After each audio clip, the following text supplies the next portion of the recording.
forward with truth.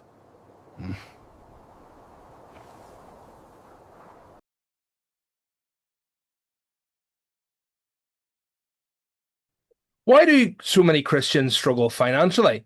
While secular culture builds wealth and influence, are we called to poverty? Or are we missing God's design for taking dominion over our money and families and finance?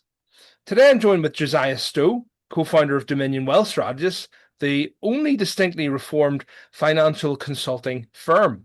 We're going to talk about biblical stewardship, why finances aren't morally neutral, and why Christians can think generationally without falling into greed or retreat. Before we get started, if you enjoy these conversations, please like, please share, comment, and subscribe. It helps us reach more people who are hungry for truth. Josiah, welcome to the Forward with Truth podcast. It's really great to have you on. Yeah, it's great to be here. So maybe just begin with your story. How did Dominion Wealth Strategists begin, and how did you sort of get into this? Yeah, how it came about. So I was actually born and raised in California. As you can tell by my accent, I am an American, as a lot of your guests tend to be. So raised in Northern California, rural but very libertarian area. So we tend to like our freedom and like being left alone. And my dad was a serial entrepreneur. He worked in construction and general interior design, and I think he started 5 or 6 companies over the course of my childhood. And he really liked starting companies, didn't really like managing them. So it was a new venture every couple of years, it seemed. In fact, for a while, because of his work ethic, he was actually the detailer of the private jet of the Sultan of Brunei, where Sultan of Brunei happened to be going through the Sacramento area, saw him working, liked his work ethic, and hired him. So he'd fly him out to Brunei just to detail his private jet for a while. But he ended up quitting that job so that he could spend more time at home with his kids. So watching him as I was growing up, I got a general business sense where you saw an opportunity, you started a business, and you made some money, but then also the dangers of getting bored with running a company and how important it is to stay the course. So at 19, I ended up joining the Army as a chaplain's assistant. It was my easy way to get out of California and to kind of get a stable income underneath you. Spent 5 years in the Army, serving God and country, 3 years in an infantry unit, and 2 years as the funds technician for all of Fort Campbell, Kentucky. So helping to manage the offerings that were happening on post and spending that money legally, ethically, and morally. I then got a job at the Southern Baptist Theological Seminary, the largest seminary in the world, for those of you at home. Largest in terms of acreage, for sure, largest campus, but also largest student body and largest budget. So I was helping to manage their $31 million annual operating budget in the Department of Operations and Finance there. Also, like helping to build the $2 million coffee shop and bookstore, or at least oversee the contracts, make sure everything was done correctly there. Unfortunately, they were paying me a seminary wage, which is not much. So I ended up lasting about 8 months before my savings started getting dangerously low, and it ended up transitioning into personal finance instead. So I worked at a couple of different companies, didn't really like the way that they did things or the general theology of the higher ups, which was very name it and claim it, magnetic attraction nonsense that's pretty common in the US business world, unfortunately. So eventually we just started our own company. That way I could serve the kind of people I wanted to serve, build the kind of plans I wanted to build, and not have to compromise either on pay or on quality when I was helping out my clients. Just keep in mind, especially for your audience, I can only help out American clients because of licensing and restrictions. So I might be able to help a Canadian out with his budget, but I can't broker any products or services for him. Same thing with the European scene. I might eventually, if our company gets big enough, work into the international market, obviously out of Ireland, because where else can I get such low corporate taxes? Well, Southern Ireland. Right. And then maybe Geneva and a few other things from there. But there are some plans in the works to expand out there eventually, but it might be a decade or two before you see a Dominion banner over in the EU. That's sort of kind of who we are, how we operate, and or how at least I got to the position of starting the only distinctly reformed financial consulting firm in the world. Oh, brilliant. So you from what you said there, you saw a gap in the financial Christian teaching. Mhm. So so what was that gap? Yeah, pretty major one. In the United States, at least, there's basically one major voice in Christian finance, and that's Dave Ramsey, who I disagree with on a fundamental level across basically everything that he teaches. He does a I suppose his general bent is toward giving the median American advice that all median Americans can at least implement without harming any individual person. So it's not really advice for how an individual can optimize their finances. It's how a crowd of people, if they all take the advice, would technically be better off. Mhm. Right.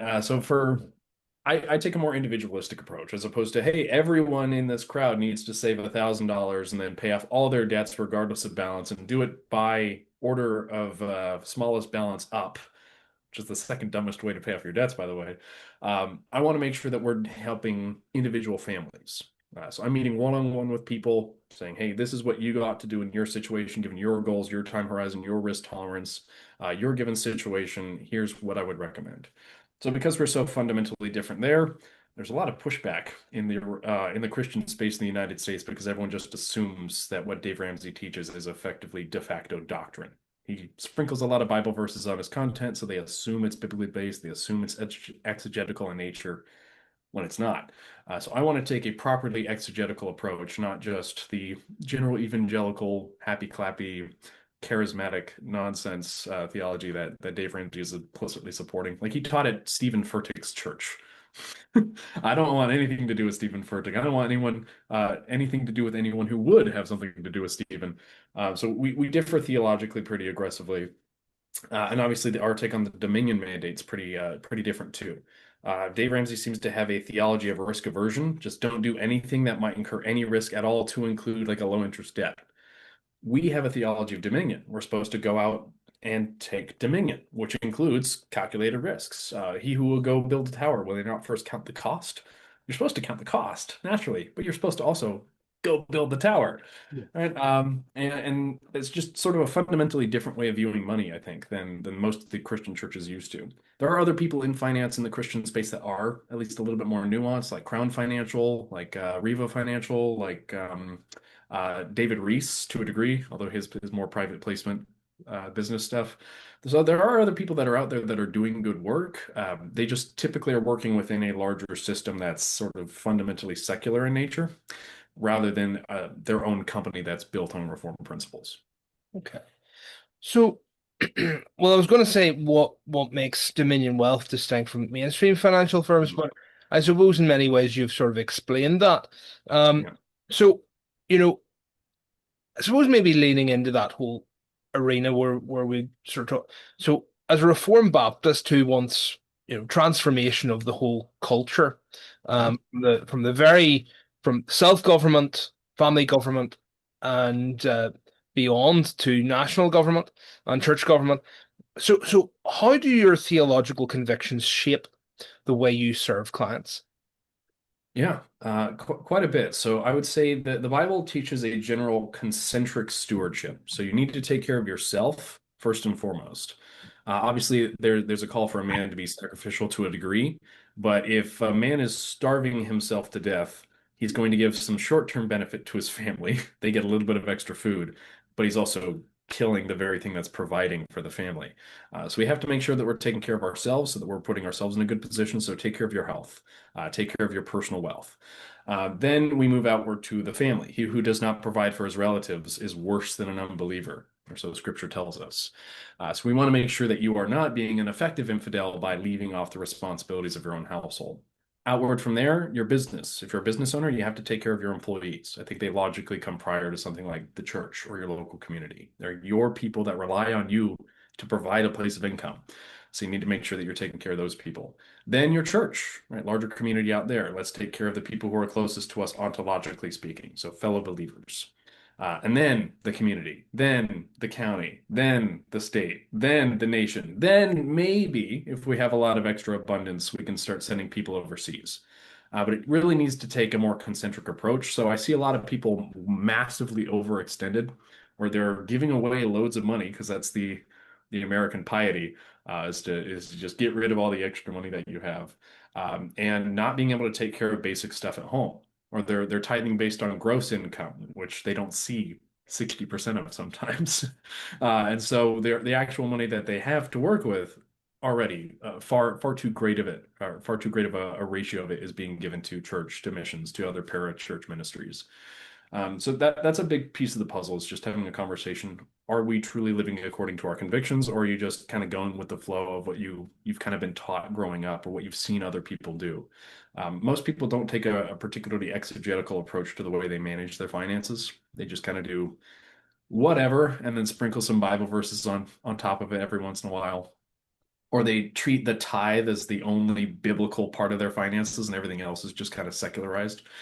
So we want to make sure that they're taking everything, every part of their finances captive. You're paying your mortgage because you have a moral obligation to put a roof over your head and over your family's head. You're paying for groceries because you have a moral obligation to put food in your own stomach and in the stomachs of your children. And but every line item ought to have some sort of theological bent or purpose. Everything is, you might give 10% to the church, but you ought to be giving 100% to God. Every aspect of your life needs to be brought to bear. And not just personally. Once you do have a personal abundance, great. Now we can start working outward. Now you can start taking dominion over your business. Now you can start taking dominion over or helping your church in their endeavors to take dominion. And then the community, and then the county, and then the state, and then the nation. But until you take like a local county seat and start meaningfully impacting your like local politics, what in the world are you doing trying to change the country? Like there's a time and a place for top down for sure, but almost everything meaningful happens bottom up. So let's change the culture, change our local state, and then we can maybe focus on the nation and the world. But most people want to do something big and impactful, but they forget that the most impactful thing they can do is probably local. Yeah, I think, and a lot of evangelical history uh, plays into that too. Everyone thinks Luther and sees Right. man going with a nail on the door, Uh-huh. but they don't realize he was just, he was thinking local. He was just wanting to have that sort of local conversation, and Right. so it just went viral. That was the problem. So your work is built on a biblical foundation. So let's talk about what Scripture actually says about money Mm. and where Christians go wrong, because I think you sort of leaned into that. So, you know, maybe let's challenge some wrong assumptions and ground the conversation in Scripture, and not just I suppose not just a few verses that we pull out of context, but in the size of the full spectrum of Scripture. So, why do so many Christians avoid talking about money altogether? Just like, Mhm. Yeah, I do think that at least well, unfortunately for the world, a lot of the theology sort of trends end up starting in the United States. So sorry about that, guys. So the sort of rise of the health and welfare prosperity gospel, thanks to Charles Finney and a few other American theologians, and that's been largely exported to the rest of the world because the United States sends out more missionaries than basically anywhere else. So you can see basically all of sub-Saharan Africa taken over by like this rampant health and welfare prosperity charismatism. Not a whole lot of Methodists, although they're not much better. Definitely very few Reformed Baptists. Like South Africa used to be a Dutch Reformed country. It's not anymore, unfortunately. So, like the few little theological holdouts that we used to have a proper conservative, deeply reformed theology seem to not really be there anymore or have diminished significantly. But like, I'll take an Andrew Murray over a charismatic health and welfare preacher any day.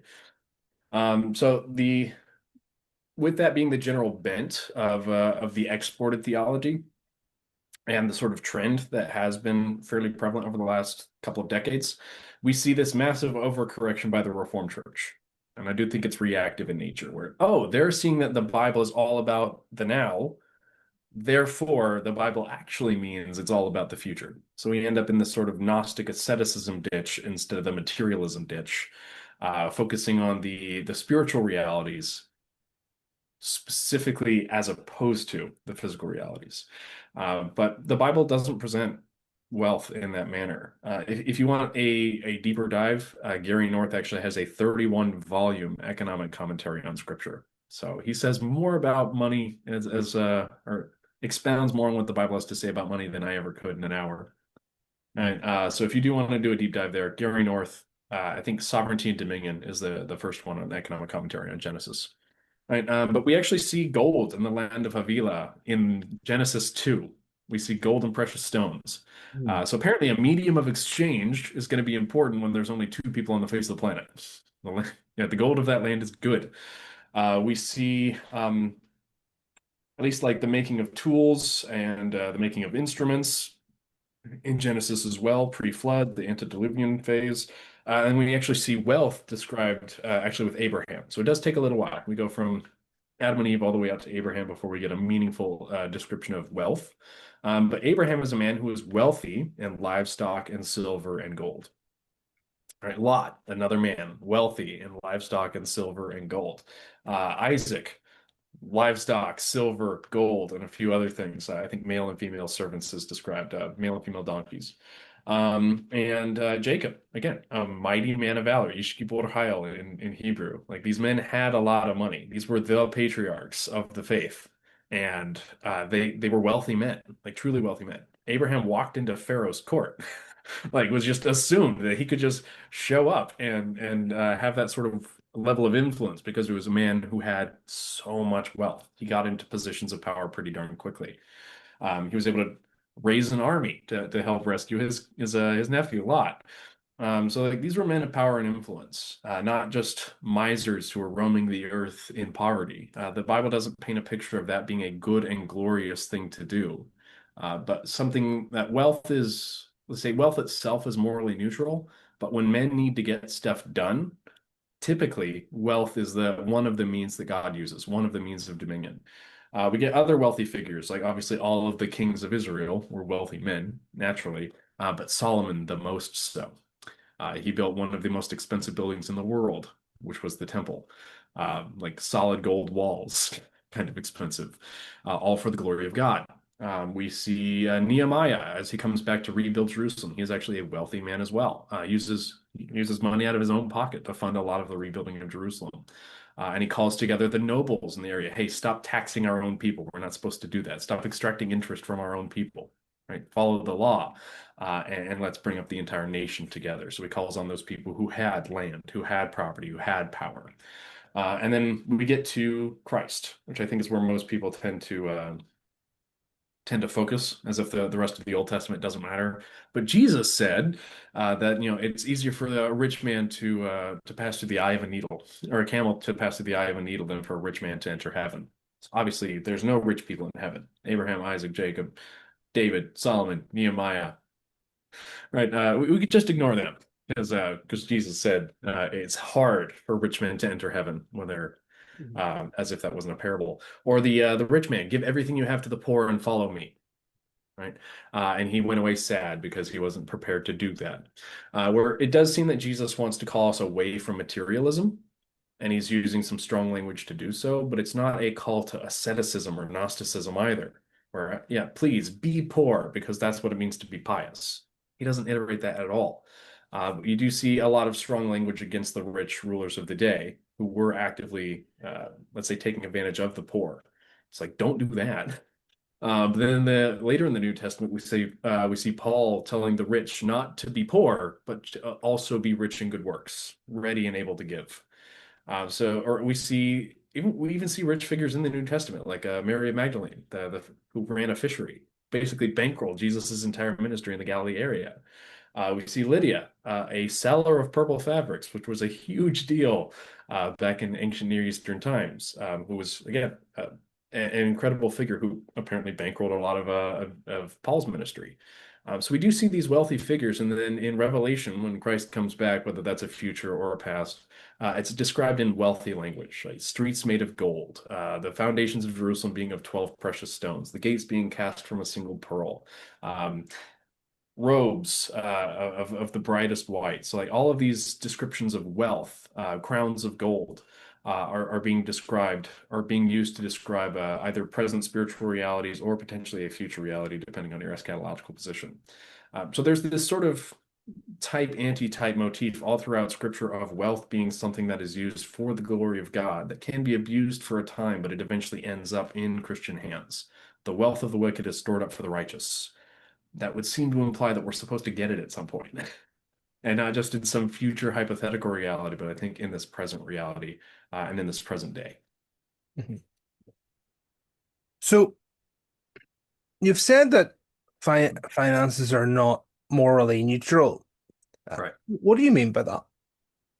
I mean, a lot of people tend to be under the impression that the only thing that matters in this world, at least morally speaking, is what you do in the church or what you do to people, like services rendered, as opposed to the biblical reality that all things need to be placed as a footstool under Christ's feet, to include your money.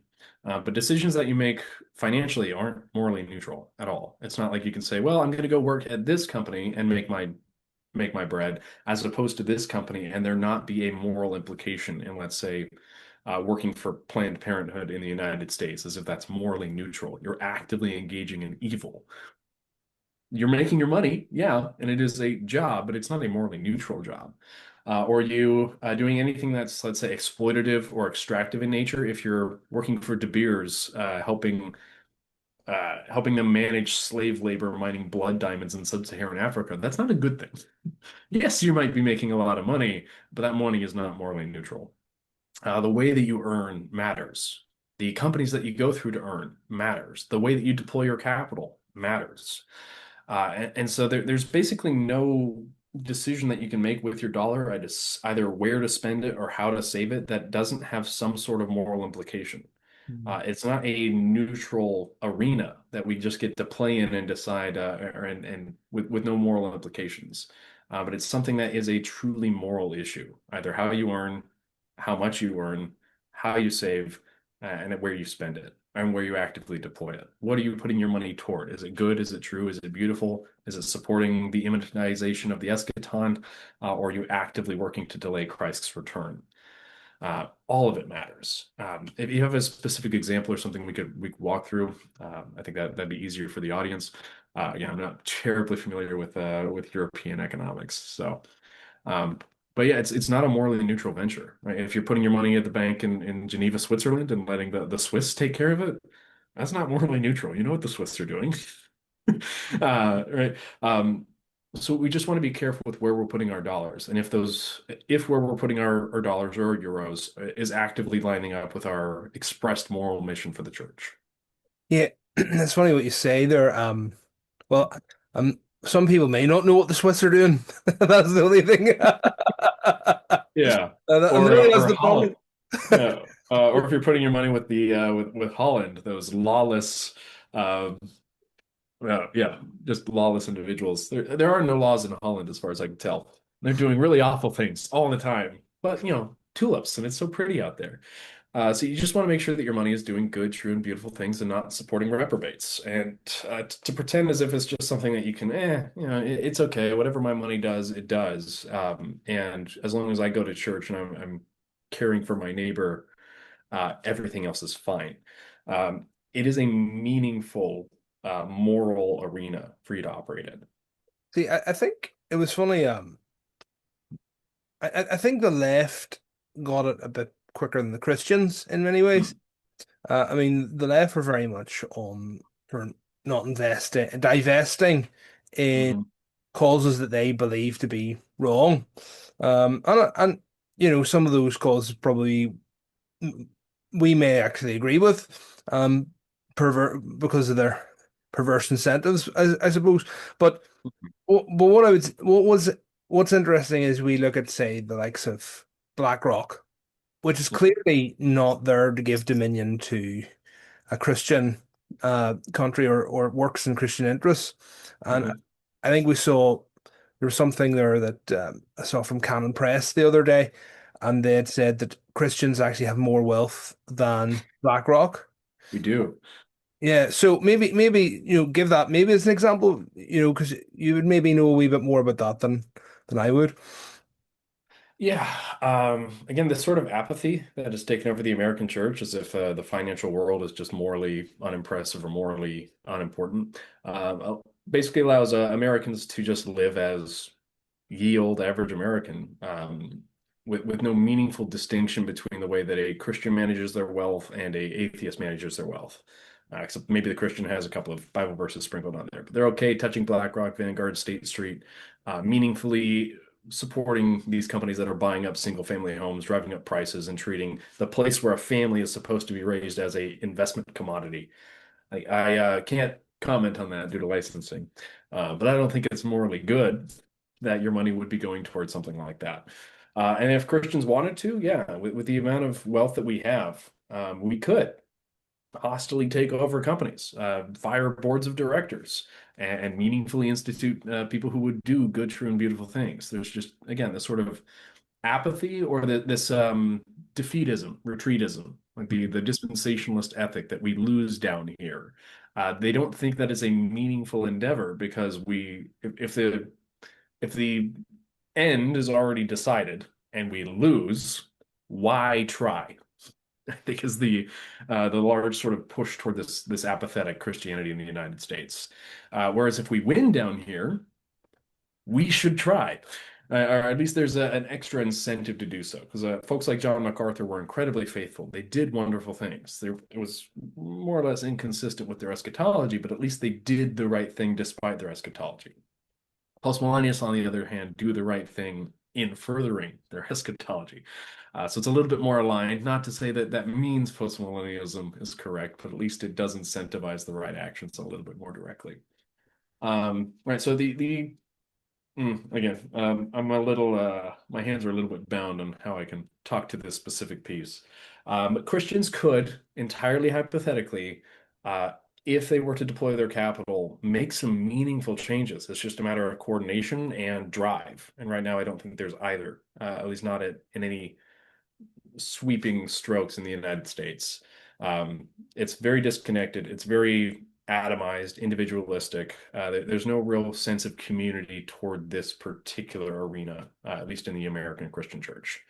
Everyone's finances are their own, but there's no church finance to speak of, at least not yet. I would hope to change that long term.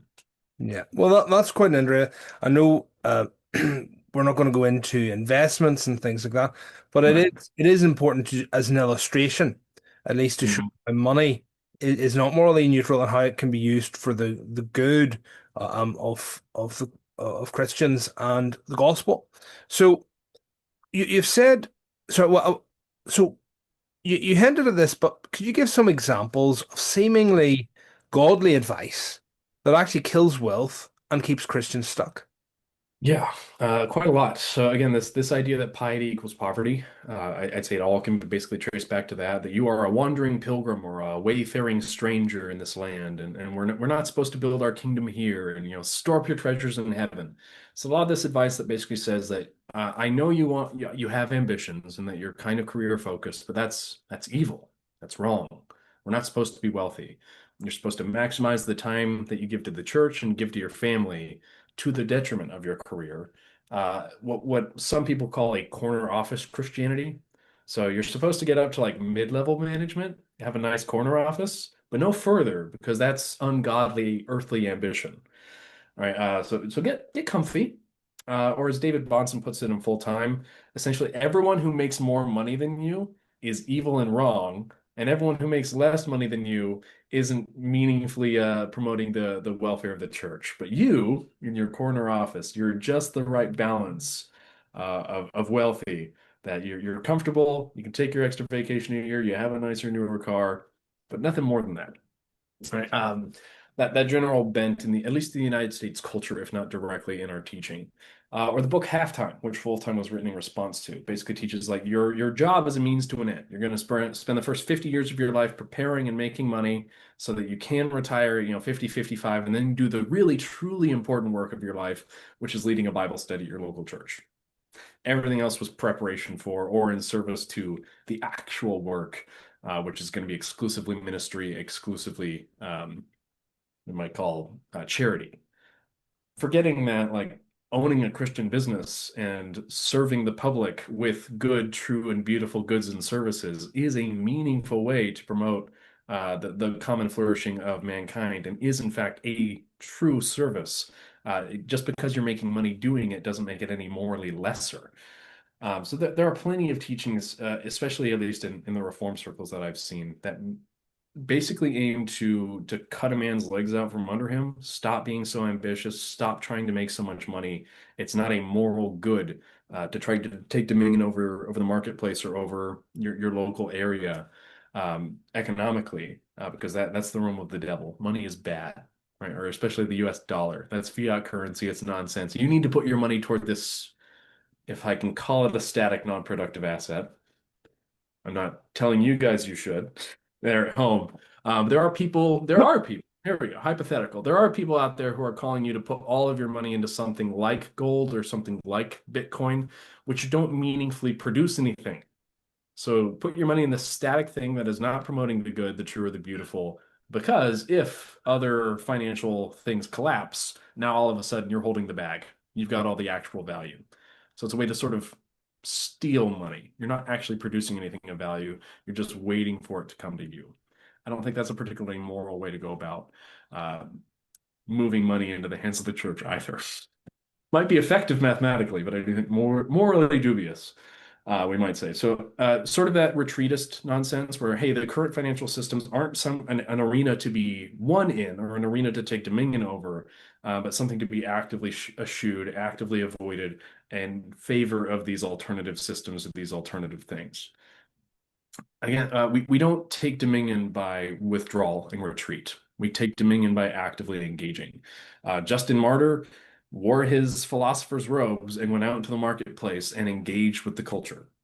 I think we're supposed to do the same thing. As a Christian businessman, you are supposed to wear the Christian businessman outfit, put on a Rolex, go out there and take dominion in the arena that God has placed you.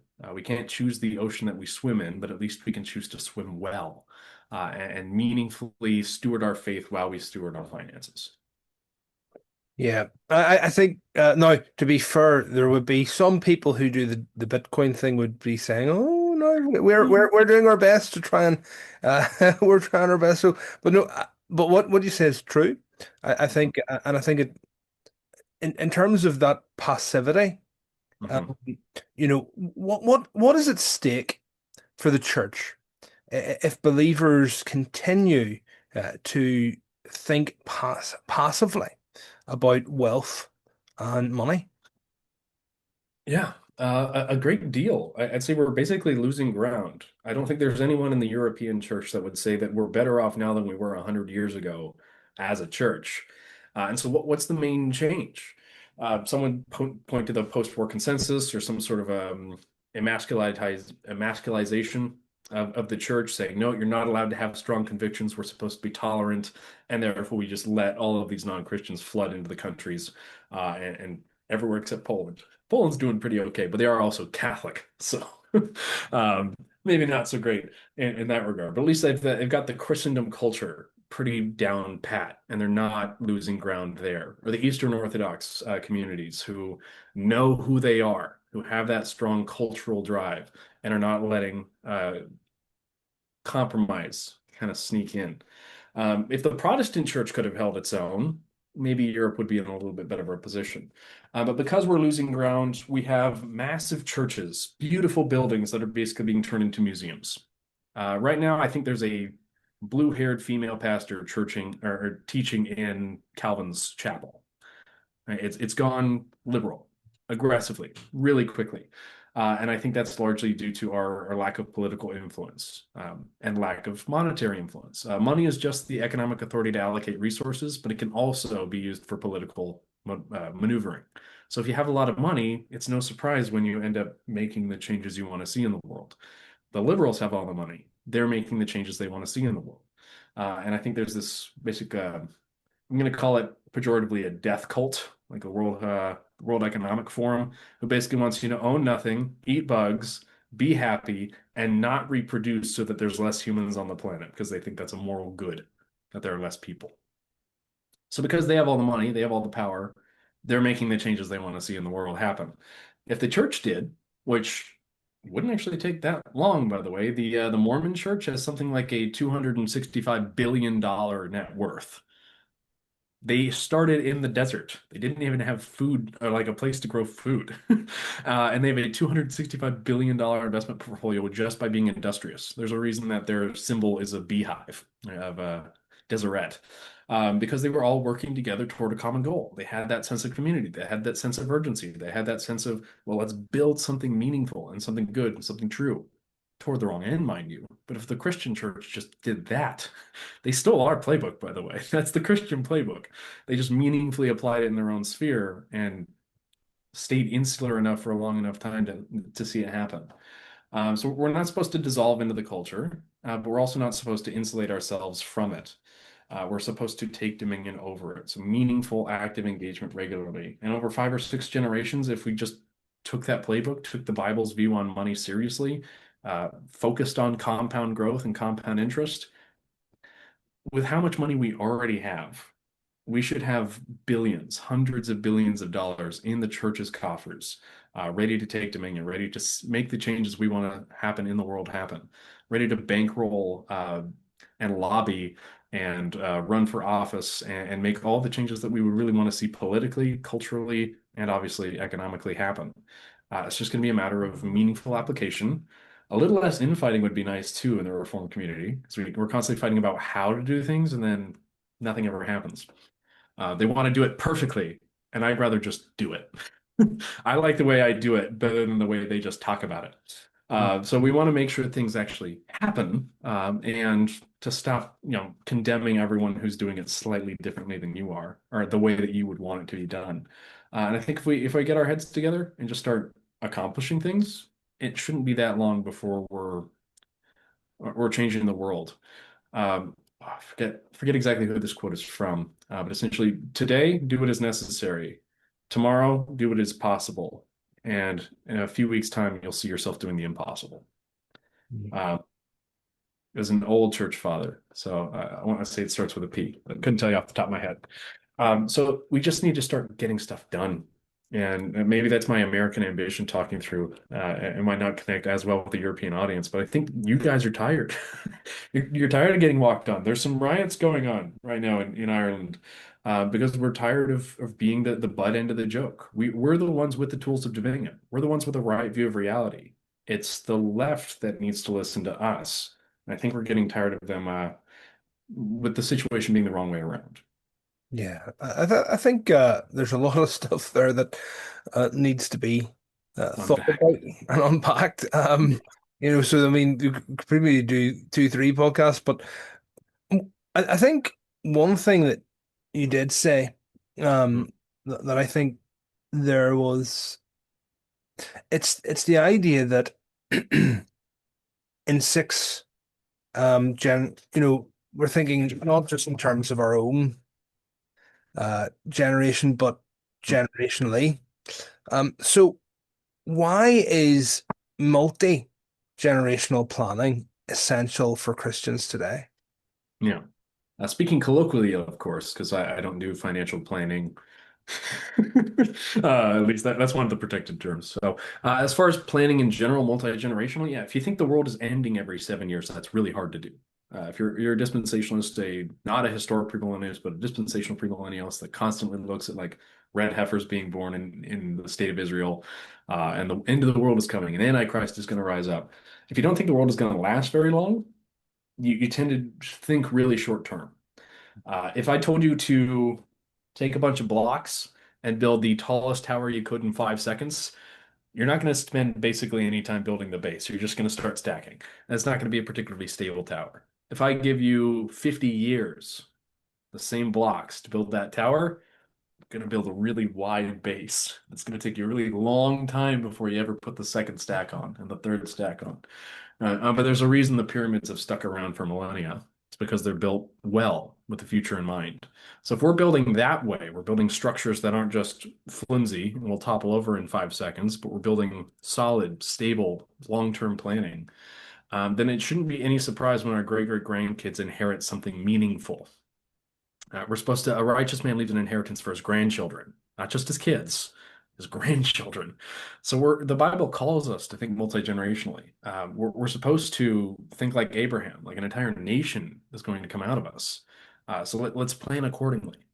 And if you think short term, again, you're basically kneecapping your grandkids. How many of us in this day and age have anything left from our grandparents? What I would call like the boomer generation tended to spend everything that they got. They were the most favorable economy ever.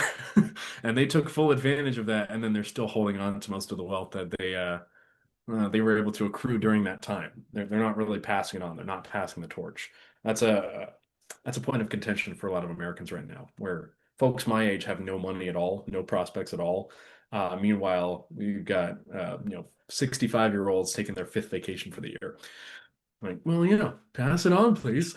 Wouldn't that be nice? But we're supposed to leave for our grandchildren, our great grandchildren, and build not just economically, although that is nice to pass on something meaningful that you could call wealth onto your children and grandchildren. Be more like the Rockefellers, a little less like the Vanderbilts. If you leave nothing but really expensive property behind and there's no one alive who is rich enough to buy it, you tend not to secure your wealth long term. But the Rockefellers did actually a whole life strategy, whereas a series of waterfall trusts and whole life policies. And surprise, the Rockefellers are still rich. In fact, you can even take the Jewish playbook on this. I know a lot of people like to point to the Jews and like, oh, look, they have money and that must mean money is evil. No, they just meaningfully take the Dominion mandate out of Genesis. They have the same Genesis, by the way. So they take the Dominion mandate seriously. Okay, I want my kids to have wealth. So they might buy some financial instruments when their kids are young that mature when their kids are just about to, take their bar mitzvah or something.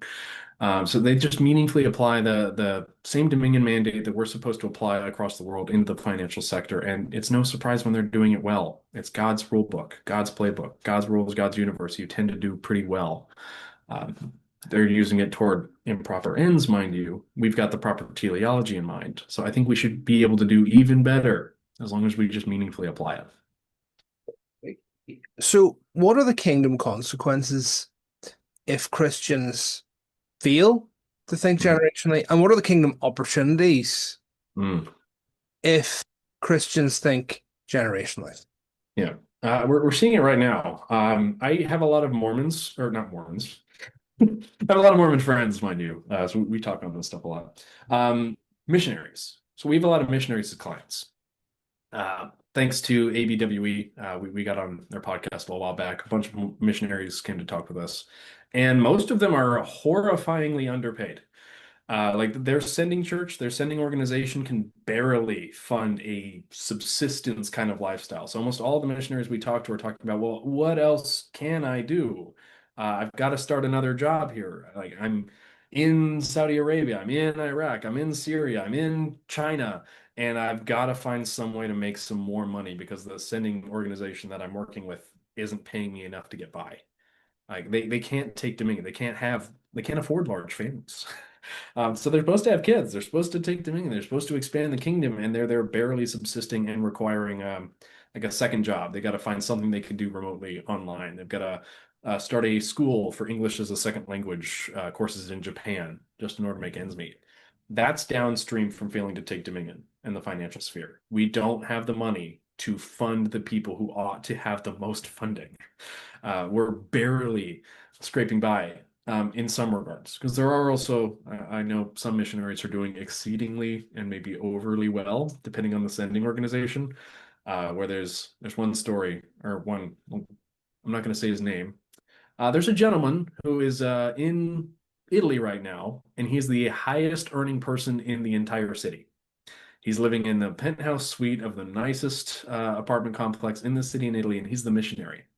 It's because the sending organization did not adjust for the conversion rate or the GDP of the area.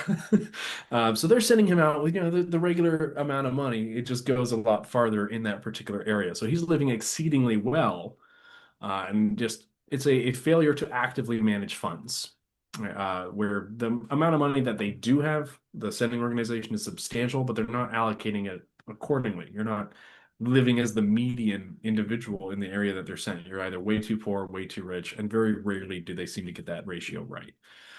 So if we did have more money, we could send more missionaries. Surprise. If we send more missionaries, there should be more Christians. Surprise. God works through ordinary means. If there are more Christians on the planet, then surprise, more voting power, more unrest in certain areas, and politics shift with the number of Christians if it's ground up. So you want to impact the world, make more money, make sure the church has it. If we have the economic authority to allocate resources, we have the money to send people. We have the money to build beautiful churches instead of ending up in like strip malls. like the little corner stores, because I've seen some churches where it's just like, why are you there in a paper mache tin roof little building? Like you should be in somewhere good and true and beautiful. You should walk into a church and be awestruck. It should drive you aesthetically to worship God. Maybe no two CVs in there, depending on the stained glass. But it should be a place of awe, not a place of like, oh. Yeah, there's chairs here. Cool. There's a stage. There's fog lights or fog and laser lights. We need to take back the aesthetic argument. The Mormons know how to do that. The Catholics know how to do that. The Eastern Orthodox know how to do that. I think it's about time that the Protestants got their head together and started doing that too. So it's about, you would see it as wealth is not a thing to be necessarily consumed on our own individual lusts, as it Hmm. were, or wants, but it's something to be used uh, for the glory of God in every area. And that's the key distinction between, the health, wealth, prosperity, and Right. yourself, in the sense that what you're saying is this money can be used, you know, to raise the bar across Mhm. across the bar. Because one, you're saying, and correct me if I'm wrong here, what you're saying is the business is a good in itself, right? That you're doing, right? And that's helping society. The wealth that you're investing or whatever you're putting the money into, provided if it's being used, if it's not an organization that hates Christianity, Mhm. that's a good in itself.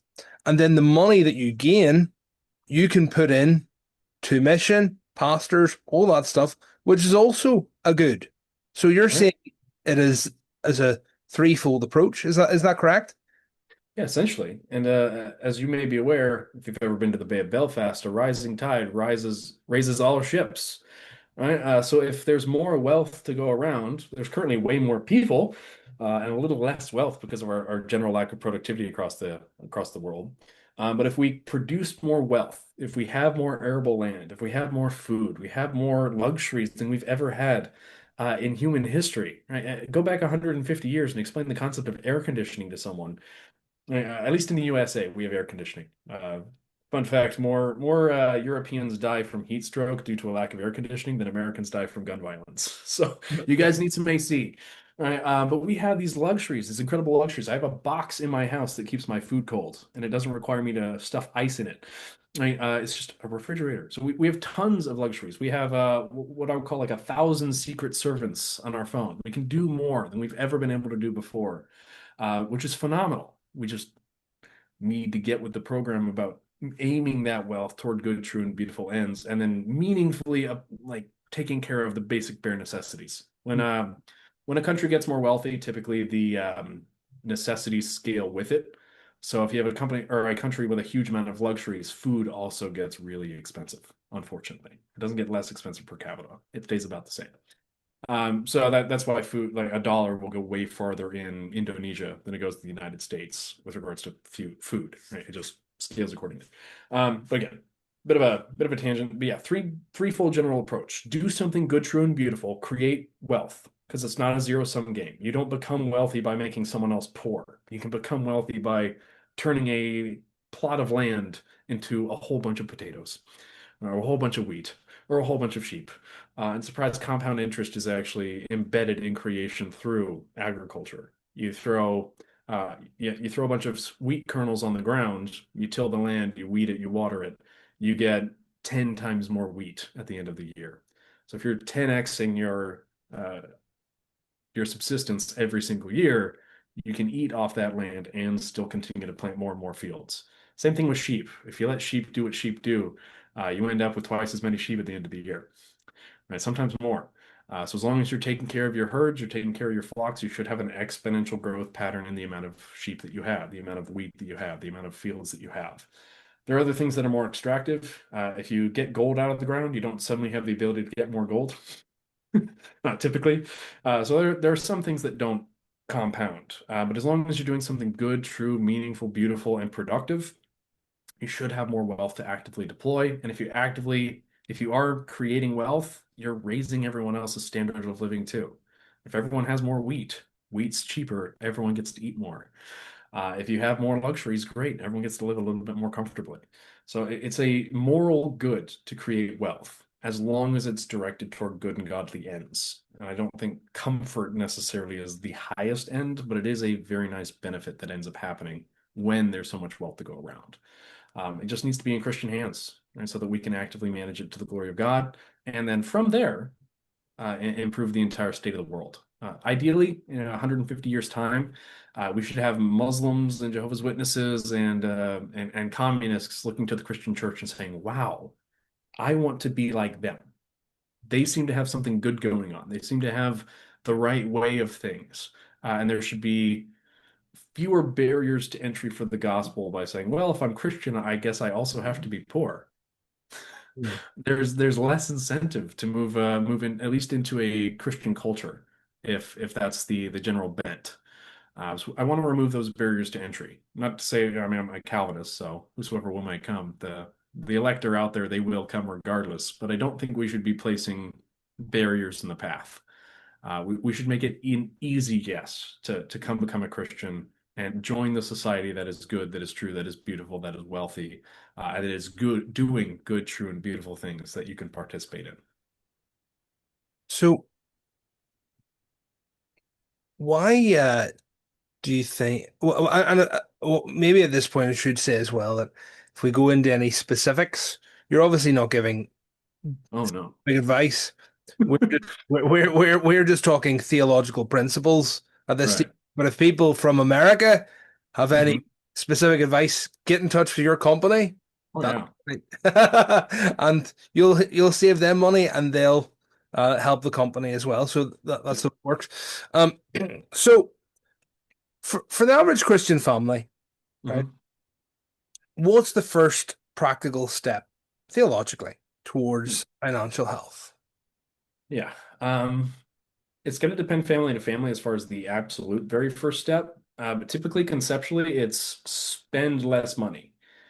There are some people who are living as close to their means as is humanly possible, but that's relatively rare. Especially in a Western culture, we tend to really love our luxuries, and we'll go out of our way to spend on luxuries instead of subsistence. So typically, it's spend a little less money, buy a little less things, uh, stop buying stuff, especially just useless stuff. Home decor so that you can have pumpkins in your house in autumn, not necessary. Right. So spend a little bit less and then work on making a little bit more. But you want to increase your discretionary income. So the amount of money you have left over at the end of the month that's not tied into a bill or into a regularly recurring expense. You want money to save, money to deploy. And typically you want to save a lot more money than most people give themselves credit for, like 3 to 6 months worth of income. If you have a commission-based job, like 9 months worth of income. Some jobs, like a year's worth of income, you might want in the bank, liquid, ready to spend before you ever think about actively deploying more capital.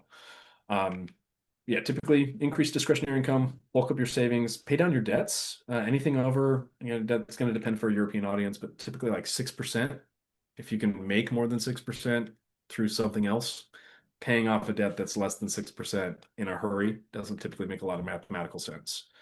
Obviously, there's a balance there, but if it's an institutional debt, you have no moral obligation to pay it. Well, um, we had some we had some technical difficulties, and as you can see, the bandwidth isn't great.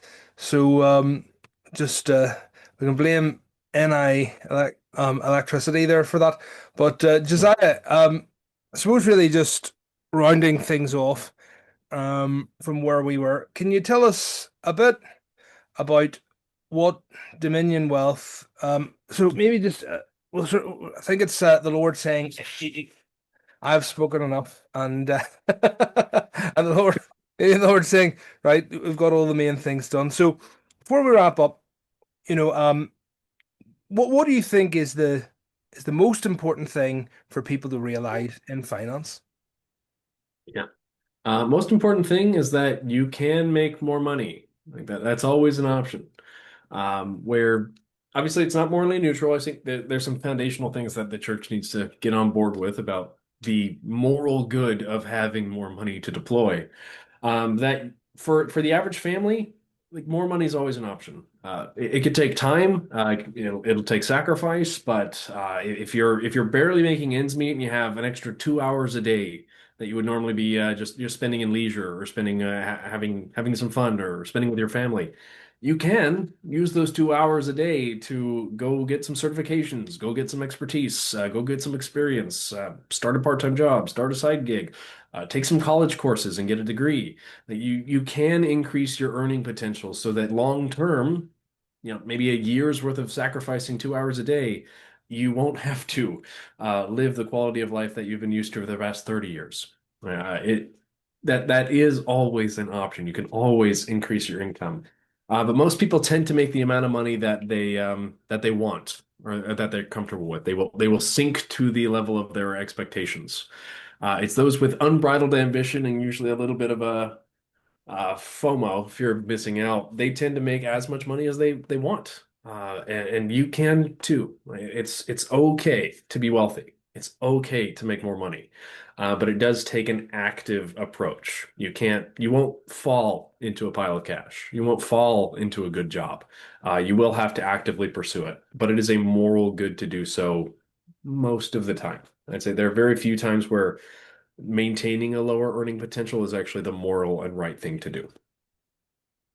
Brilliant. Well, look, Josiah, just before we wrap up, where can listeners connect with you, Yeah. learn more about Dominion Wealth Strategists, and access resources to help them think biblically about their finances?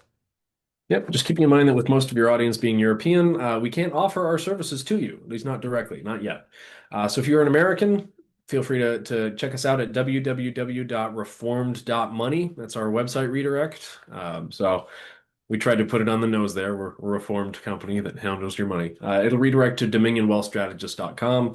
We've got loads of articles, but keep in mind that most of them are kind of aimed at an American context. So like my article on business, my article on real estate investing, that's rather niche for an American audience. But again, if you are an American, you would like to take a little bit more management or a little bit more of an active approach in making more money, saving more money, getting out of debt, making sure that your family's taken care of in the case of your untimely death, building more wealth, and obviously preserving that with a will, trust, durable financial power of attorney, advanced healthcare directive, any of those legal documents. Then again, visit reform.money today. Set a meeting with us. We give away our time for free, so all of our meetings are free of charge. We'll make money via brokerage if there's a brokerable product as part of your plan. And we'll get you all squared away. We're just trying to educate the church, put more money in the church's hands, and we're not going to do that by charging you guys money. So we found a way to plunder the Egyptians and get paid via brokerage that seems to be meaningfully effective for making sure that we're compensated for the work that we do without having to charge any of our clients. And then if you just want to talk, we're happy to talk. It's just probably going to be another decade or so before we're able to help out European clients in any meaningful capacity.